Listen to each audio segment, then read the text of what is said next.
रागिनी, रागिनी बैजू, बैजू ने खून किया। नहीं नहीं नहीं नहीं, नहीं सासू में तिवारी जी को काहे मारेगा? बैजू बैजू ऐसा नहीं कर सकता है। हाँ लेकिन बहुरा ने मरता हुआ इंसान झूठ काहे बोलेगा? सासू में मर रहा था और तड़प रहा था, हाथ ऐसे, हो सकता है कुछ गलत इशारा हो गया हो, लेकिन बैजू ऐसा काहे करेगा? रागिनी सही कह रही है, हमारा बैजू किसी की जान नहीं ले सकता है। अब नहीं हो सकता ऐसा, कुछ गलत इशारा हुआ, ऐसा नहीं हो सकता। हम भी जानते हैं बहुरानी, हमारा बैजू चाहे वो ऐसा काम नहीं कर सकता है, लेकिन बैजू नहीं तो फिर ये किया किसने है?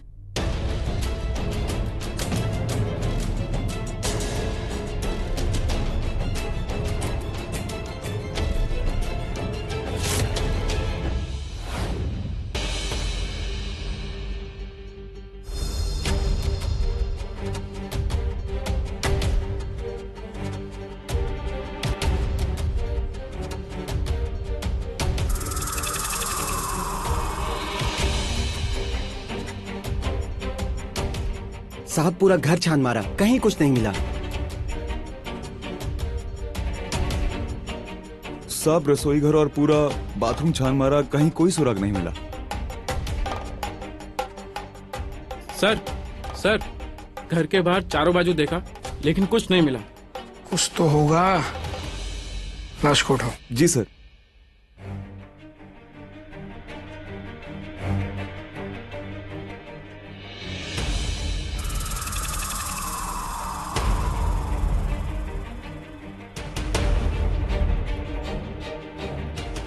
आराम से।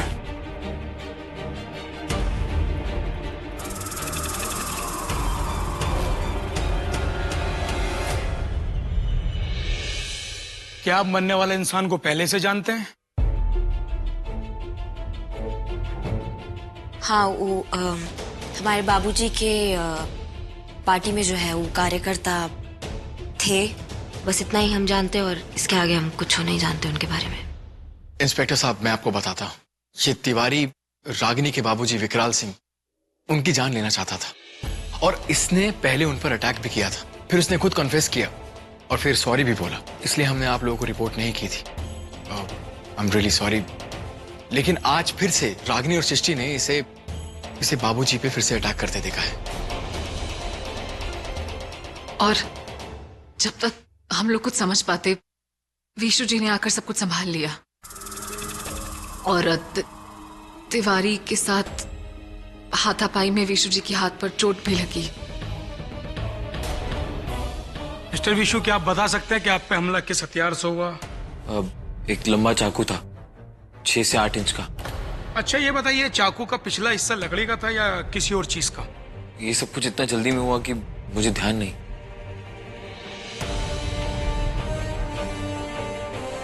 सर, तिवारी जी का जिस चाकू से मर्डर हुआ, लगभग उसकी भी 6 से 8 इंच लंबाई होगी, लेकिन वो चाकू अभी हमें मिला नहीं है। मिल जाएगा डॉक्टर साहब, क्योंकि अभी हादसों में ज्यादा टाइम तो हुआ नहीं।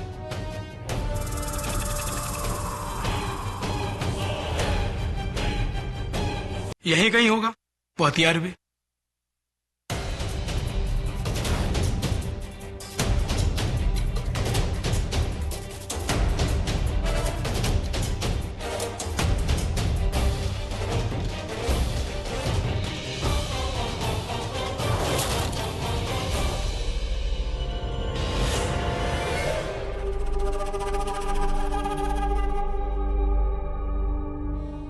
ज्यादा लालच बुरी बला है।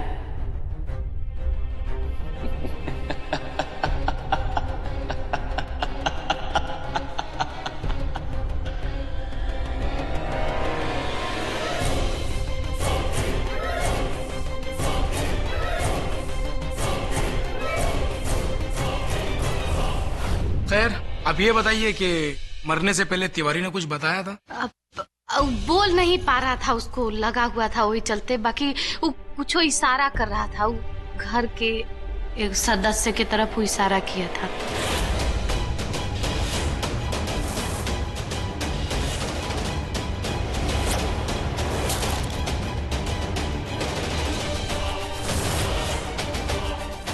खैर, वो तो हमें पता ही है कि तिवारी किसकी ओर इशारा कर रहा था। सर आप गलत समझ रहे हैं। अब तिवारी ने गलती से बैजू के ऊपर इशारा कर दिया था। अब हम सबको पूरा यकीन है कि बैजू ऐसा काम कर ही नहीं सकता, और बैजू की तो कोई दुश्मनी भी नहीं थी, ना तिवारी से ना बाबूजी से। अब आप बैजू का पुराना क्रिमिनल रिकॉर्ड निकाल कर चेक मत कीजिएगा। अब मैं जानता हूं कि ये मवाली गुंडा रह चुका है और हो सकता है इसने न जाने कितने लोगों के साथ क्या क्या किया हो, लेकिन वो सब पुरानी बातें हैं इंस्पेक्टर साहब। बैजू पे हमें पूरा विश्वास है, वो ऐसा कुछ नहीं करेगा, और जो हो चुका है वो हो चुका है। आई एम श्योर वो बहुत बदल चुका है। अब सर हम चाहते हैं कि आप जल्दी से जल्दी गुनहगार को पकड़ लीजिए।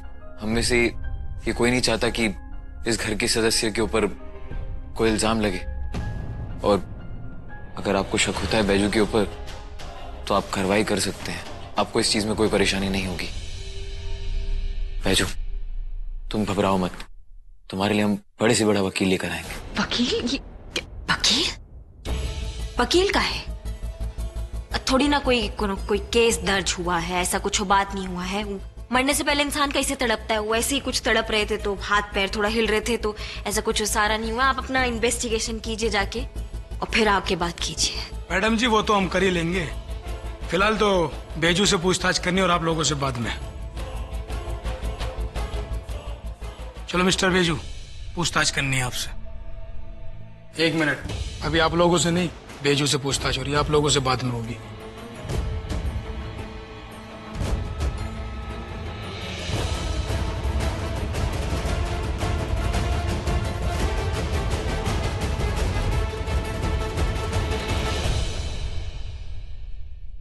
माँ आप ठीक तो है ना माँ?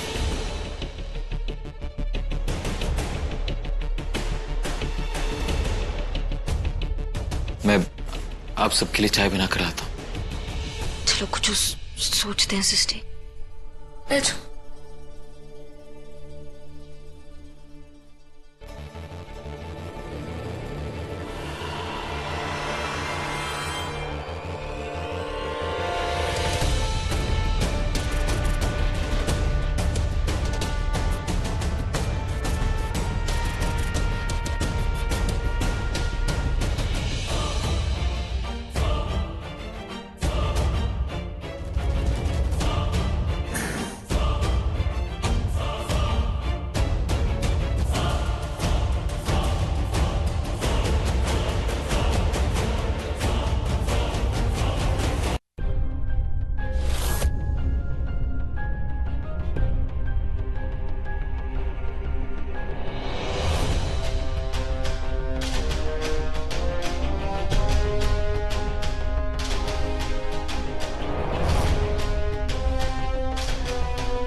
बाय गॉड विशु, किसी की चाकू की धार क्या तेज होगी जितना तेरा दिमाग है। बेचारा तिवारी मरते मरते भी मेरे काम आ गया। उसने इशारा किया मेरी तरफ और मैं चला गया दूसरी तरफ और फंस गया बेचारा बैजू, और मैं साफ साफ बच गया। अब बोनस ये है कि कातिल बैजू सृष्टि और मेरे बीच से दूर हो जाएगा।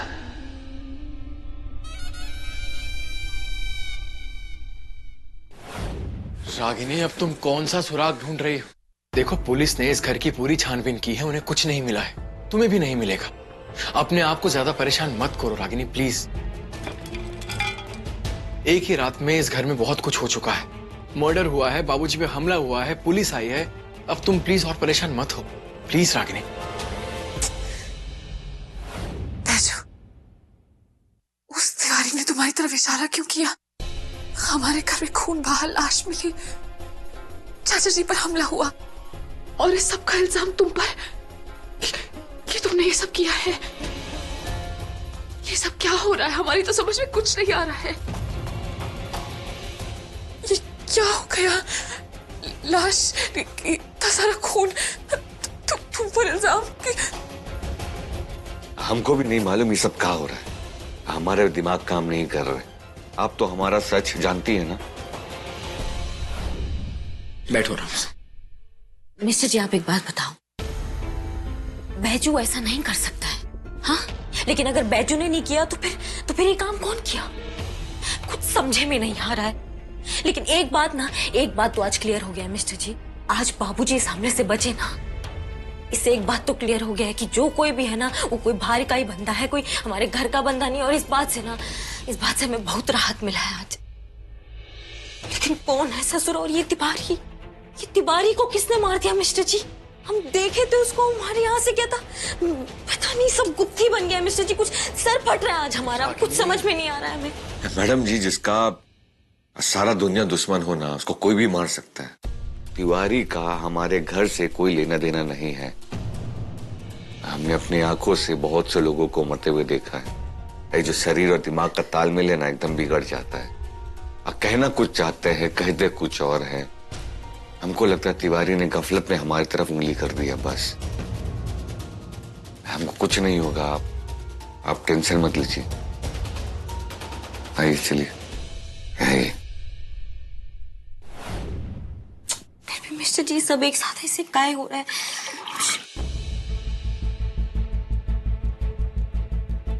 तुम एक काम करो, ये लो। ससुराल दिमाग खराब करके रखा हुआ है। रागिनी, मेरी डॉक्टर से बात हुई है, बहुत ही माइल्ड डोज है। इसको खाते ही तुम्हें बहुत अच्छी नींद आएगी, क्योंकि जब तक तुम सोओगी नहीं ना, तुम्हारे दिमाग में ये सब चीजें घूमती रहेंगी, और वो मैं बिल्कुल नहीं चाहता हूँ। प्लीज इसे ले लो प्लीज, मेरे खातिर ले लो यार। मेरे खातिर नहीं तो अपने बाबूजी की खातिर ले लो, दवाई ले लो प्लीज। छोटे ठाकुर के खातिर खा लो।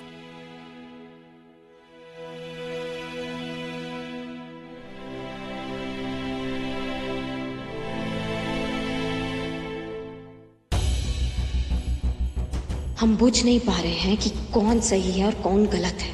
पहले देवर जी पर इतना पक्का शक था, लेकिन देवर जी तो बाबूजी को बचाए हैं, और तिवारी मर गया और मरते मरते बैजू पर इशारा कर गया। मरता हुआ आदमी झूठ काहे बोलेगा? लेकिन बैजू भी ऐसा काहे करेगा?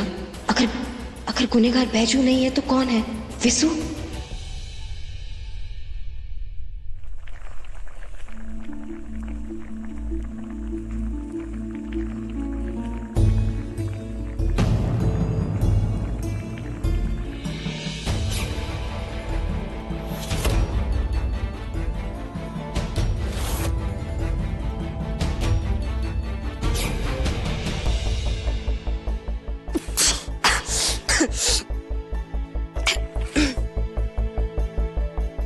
सृष्टि,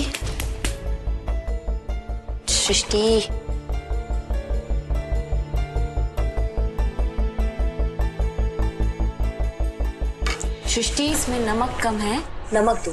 क्या? हाँ। काली मिर्ची है, नमक मांगे हम। सॉरी, वो नमक की साइड में काली मिर्च पड़ी थी, हमें लगा तुम काली मिर्च की तरफ इशारा कर रही हो, इसलिए गलत डब्बा दे दिया। लाओ। कोई बात नहीं, ये लो नमक।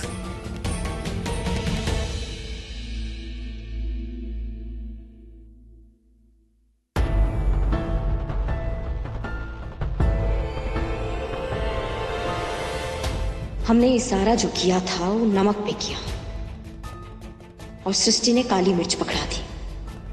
काहे कि दोनों अगल बगल में जो पड़े थे। तो ये भी तो हो सकता है कि तिवारी किसी और की तरफ इशारा कर रहा था और हम लोग कुछ और समझ रहे हैं।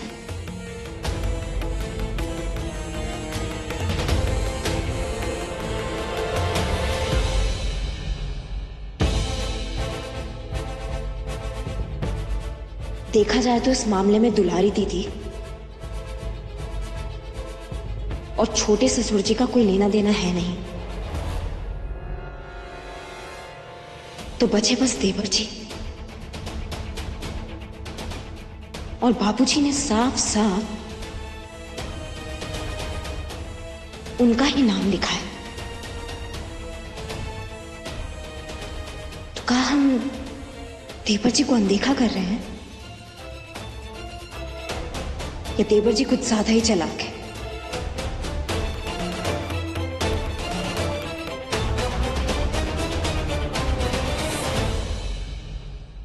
रागिनी, तुमने नमक नहीं डाला? हाँ, नमक।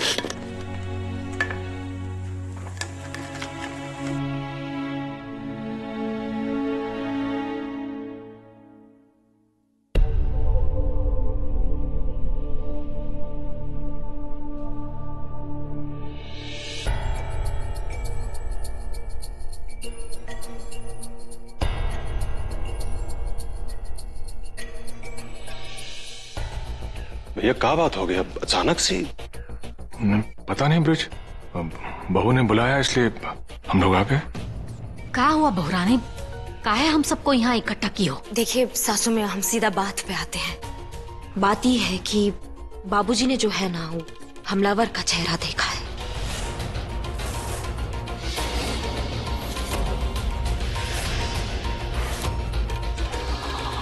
हाँ तो इसमें नया बात का है, ये सब तो हम जानते ही है ना। अरे वो तिवारी किया था ना हमला। अरे तुम और सृष्टि उसको धरे भी थे ना। छोटे ससुर जी, हमला एक बार नहीं हुआ है, हमला बहुत बार हुआ है। एक बार सड़क पर पाए गए थे तो व्हील चेयर टूट गया था।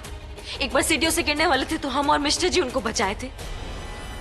और 5-6 बार हमला जो है ना उनके कमरा में हुआ है, जो हम आप में से किसी को नहीं बताया। वो कहा है कि हम आप सबको परेशान नहीं करना चाहते थे।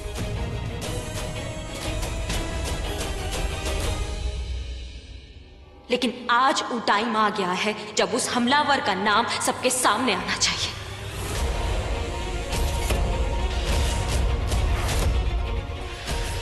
लेकिन आज वो दिन आ गया है जब उस हमलावर का नाम हम सबके सामने आ जाना चाहिए, और इसके लिए सिर्फ और सिर्फ हमारे बाबूजी हमारी मदद कर सकते हैं।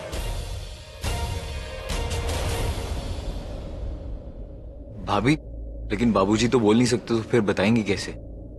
लेकिन उंगली तो चल रहा है ना उनका देवर जी। हाँ। बाबूजी, हम आपसे जो भी सवाल करेंगे ना, अगर उसका जवाब हाँ में होगा तो आप 2 बार घंटी बजाइएगा, और अगर जवाब ना होगा तो आप बस 1 बार घंटी बजाइएगा, ठीक है? पहला सवाल, जो कोई भी बाबूजी आप पर हमला कर रहा है, क्या आपने उसको देखा है?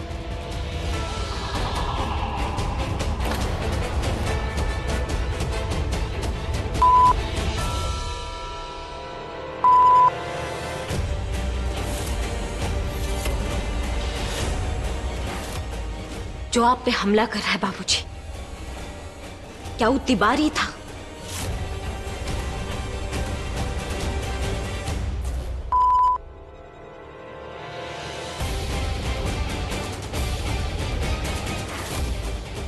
तिवारी नहीं था तो कौन हो सकता है? बाबूजी, जो आप पे बार बार हमला कर रहा है, क्या वो इस घर का सदस्य है? ये कैसा सवाल है बहुरानी?